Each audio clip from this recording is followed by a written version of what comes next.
Assalamualaikum warahmatullahi wabarakatuh. Selamat siang kepada semua sahabat-sahabat yang alhamdulillah bisa berkumpul. Ya. Ada yang dari Medan, ada yang dari Palembang, Papua, Surabaya, Maluku, kayaknya ada beberapa yang bergabung. Terima kasih. Hari ini adalah kesempatan yang baik buat kami untuk mengumumkan ke publik bahwa Usaha MUI baru saja menerbitkan satu buku yang merupakan kerja yang cukup panjang. Bukunya seperti ini, Korupsi sebagai Pelanggaran Hak Asasi Manusia, Tawaran Perspektif. Buku ini ditulis oleh 4 orang, saya dan beberapa sahabat saya di UI. Ada Mas Anang Zubaidi, kayaknya hadir. Kemudian ada Mas Mahrus Ali dan ada Mas Syarif Nur Hidayat. Buku ini sebenarnya adalah kerjasama antara Pusat MUI, KPK, dan Norwegian Center for Human Rights, University of Oslo di Norwegia. Dengan KPK dimulai sejak zaman Mas Bambang Wijoyanto, dan kemudian terbit di agak medio akhir zaman Pak Agus. Nah, ada kata pengantar dari KPK juga dan ada logo KPK karena ini kerjasama yang sebenarnya cukup panjang. Saya mau memulai menunjukkan satu slide kecil.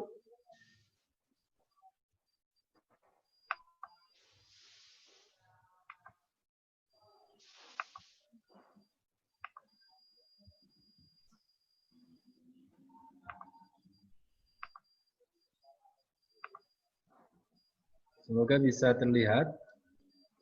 Oke. Lihat Mas Eko.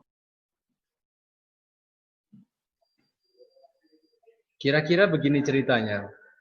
Pada tahun 2008, kami melakukan riset untuk melihat bagaimana perspektif aparat penegak hukum di dalam menangani korupsi. Kami waktu itu melakukan wawancara kepada hakim-hakim tipikor, baik yang di Jakarta Pusat maupun yang ada di beberapa daerah di tempat lain sampai ke Surabaya, ke Banyuwangi, Jember dan sebagainya.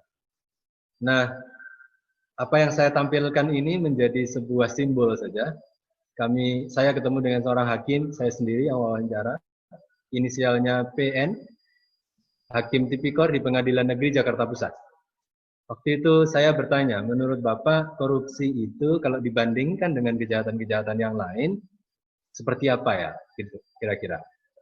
Jawabannya adalah, kalau saya sih ya, sebenarnya sama sih ya. Sebenarnya tidak terlalu sih ya. Jadi kita tidak memandangnya sebagai, wah ini perbuatan besar. Kecuali kalau ada pembunuhan gitu ya, menghilangkan nyawa orang. Kira-kira begitu. Ini saya tulis apa adanya dari rekaman yang saya dapat. Situasi ini menunjukkan bahwa ghiroh atau semangat yang cukup besar oleh aktivis masyarakat sipil dan KPK pada masa itu untuk mengatasi korupsi di Indonesia sangat tinggi sebenarnya, tapi tidak dibarengi oleh perspektif aparat penegak hukum, termasuk hakim yang waktu itu kita temuin. Nah, coba bedakan misalnya dengan yang disampaikan oleh Kofi Annan ketika mengesahkan UNCAC. Kofi Annan mengatakan bahwa corruption hurts the poor disproportionately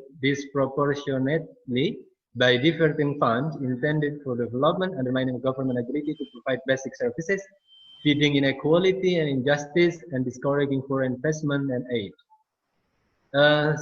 Standing Kofi Annan sangat tegas. Dia mengatakan bahwa korupsi itu menyakiti orang miskin secara tidak proporsional, kemudian menggelapkan uang publik yang seharusnya digunakan untuk pembangunan, kemudian melemahkan kemampuan pemerintah untuk menyediakan kebutuhan dasar, memunculkan ketidaksetaraan dan ketidakadilan, Dan sebenarnya ini sangat mengganggu investasi asing dan bantuan kerjasama asing, misalnya begitu.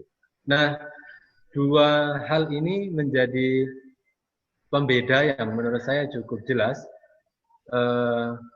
Di satu sisi ini memperkuat temuan Mas Adnan tadi yang mengatakan ada problem soal politik dan problem soal hukum, juga ada problem soal paradigma dan perspektif, sehingga kemudian korupsi situasinya sampai sekarang masih agak sulit diperbaiki di Indonesia.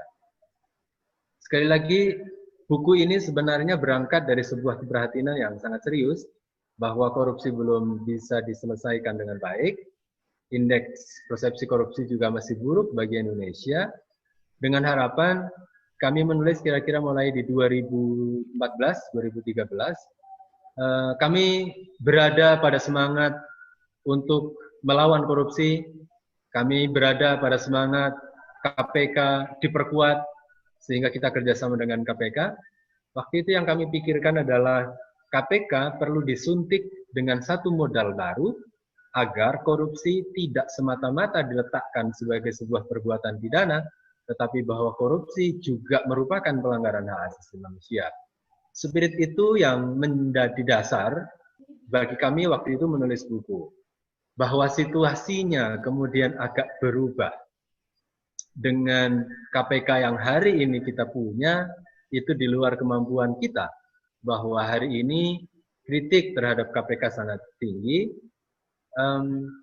ketidakpercayaan publik terhadap kerja-kerja KPK juga muncul, maka diskusi kali ini sebenarnya bagian dari cara kami mengirimkan sinyal kuat bahwa KPK harus bekerja lebih serius untuk menangani kasus korupsi di Indonesia.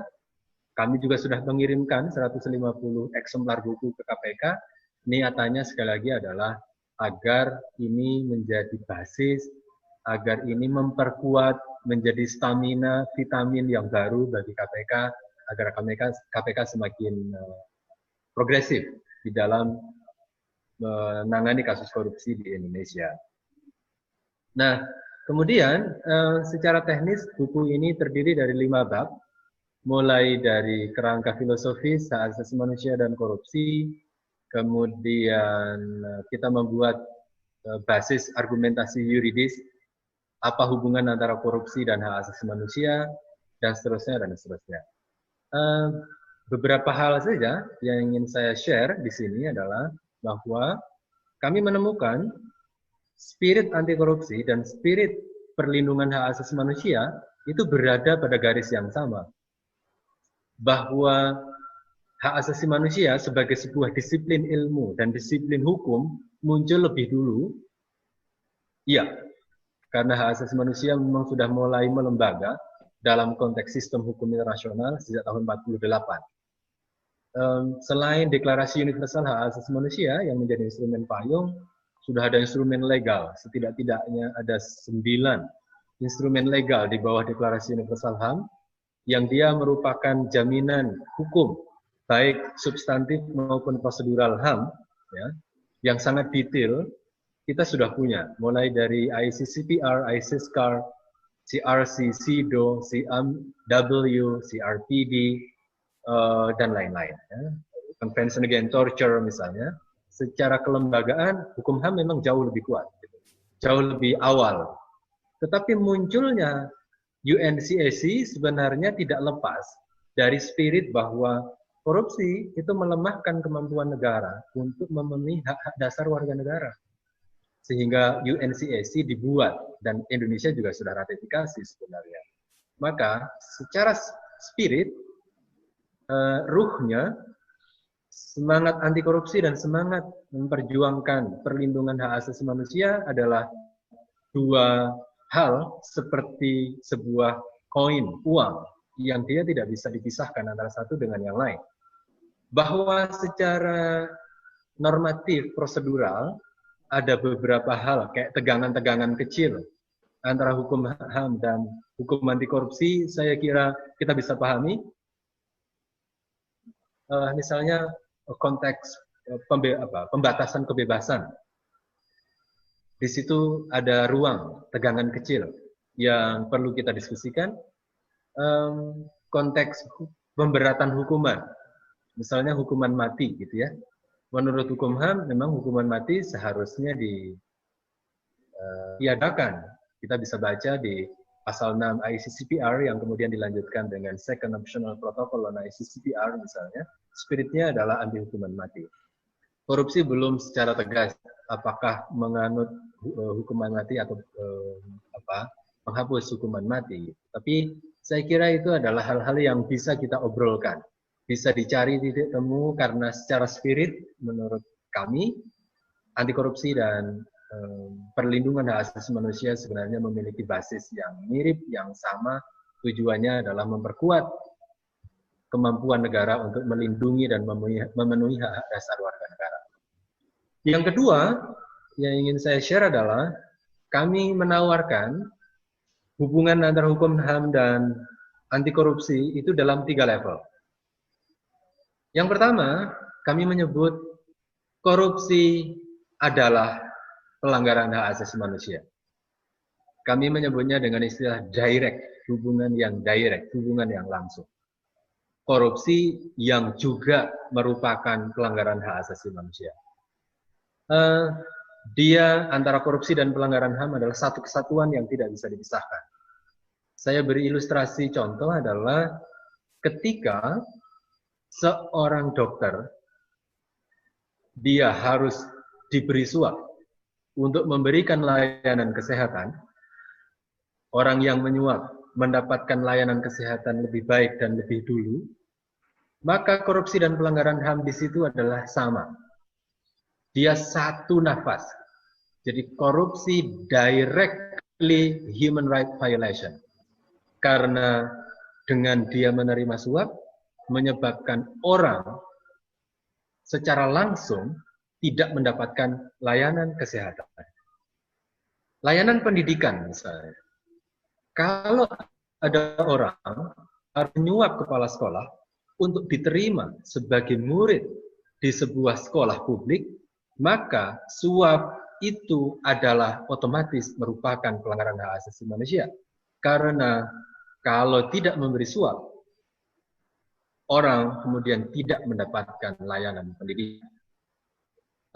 Ini adalah contoh-contoh di mana korupsi directly as human right violation.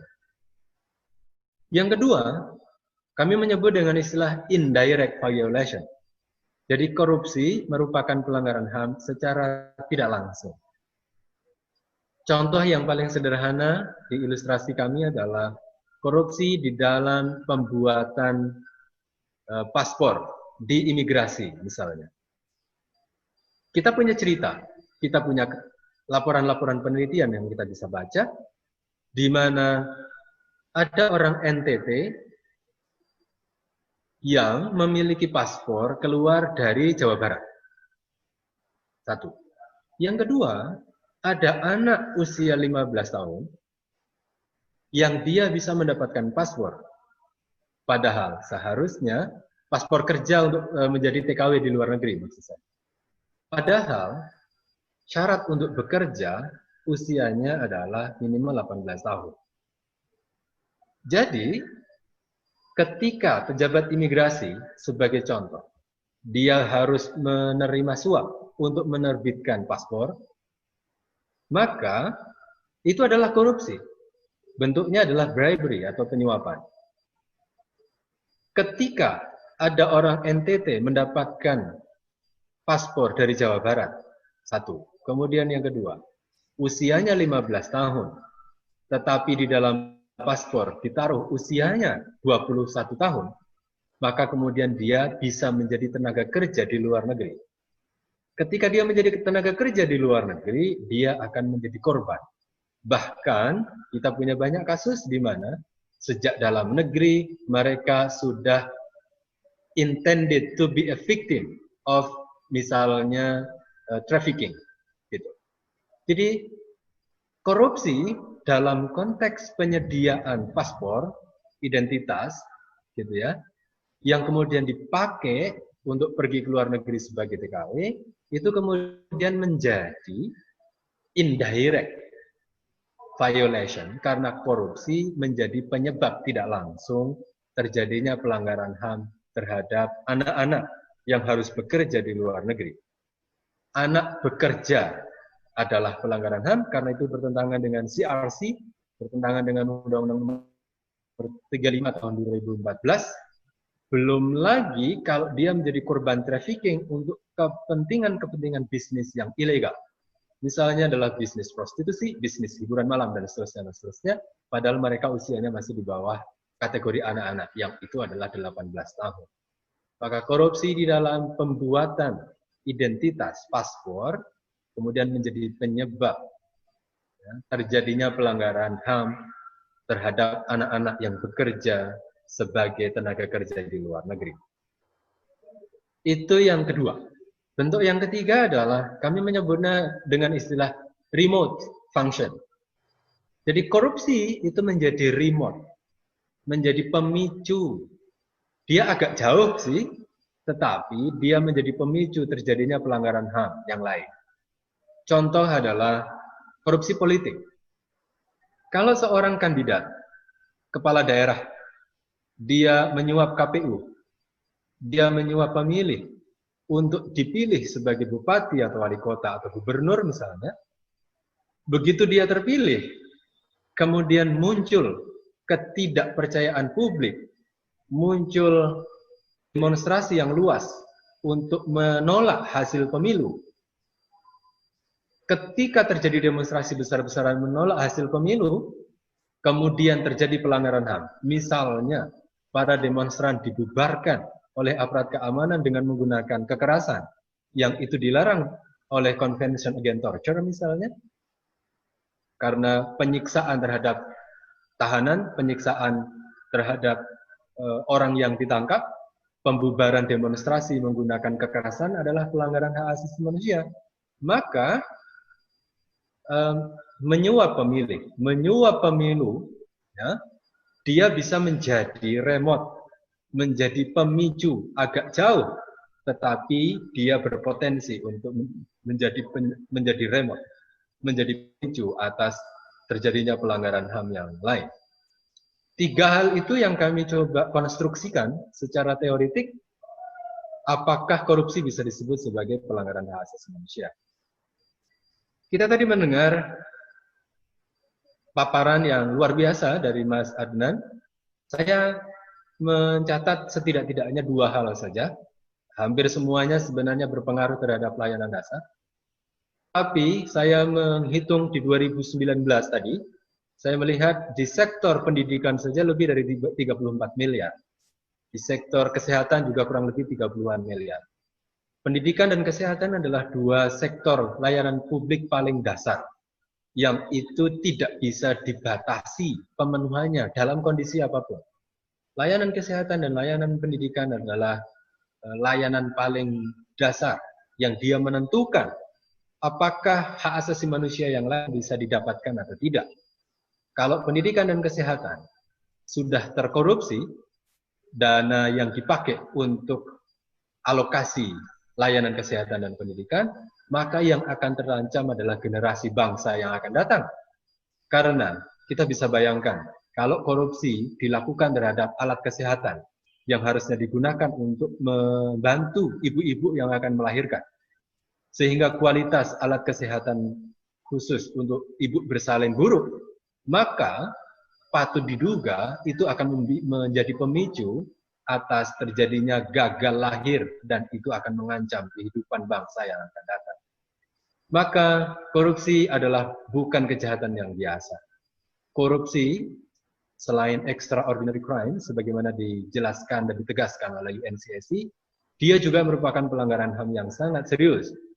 Maka sekali lagi korupsi harus diletakkan sebagai kejahatan yang mengurangi kapasitas negara, mengurangi kapasitas pemerintah untuk memberi layanan dasar kepada warga negara. Saya mendorong aktivis anti korupsi dan aktivis HAM untuk bersatu padu agar Indonesia ini bisa terbebas dari korupsi, dan nanti endingnya adalah pelayanan dasar bagi warga negara juga akan dipenuhi secara memadai.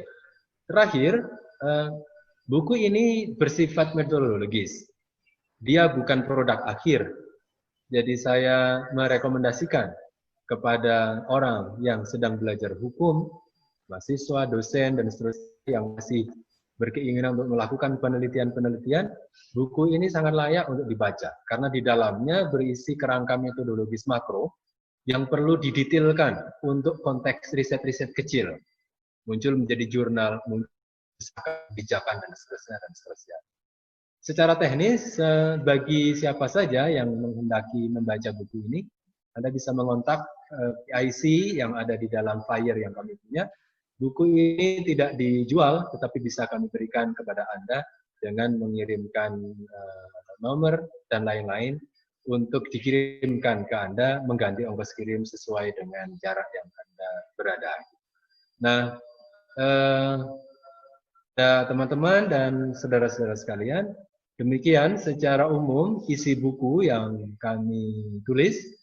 Sekali lagi, ini adalah upaya untuk mengirimkan sinyal kepada publik, kepada KPK khususnya, untuk tidak semakin melemah di dalam menangani korupsi, tapi harus semakin kuat, semakin serius, agar situasi lain. Terima kasih Mas Syafi'i, saya kembalikan ke Mas Syafi'i.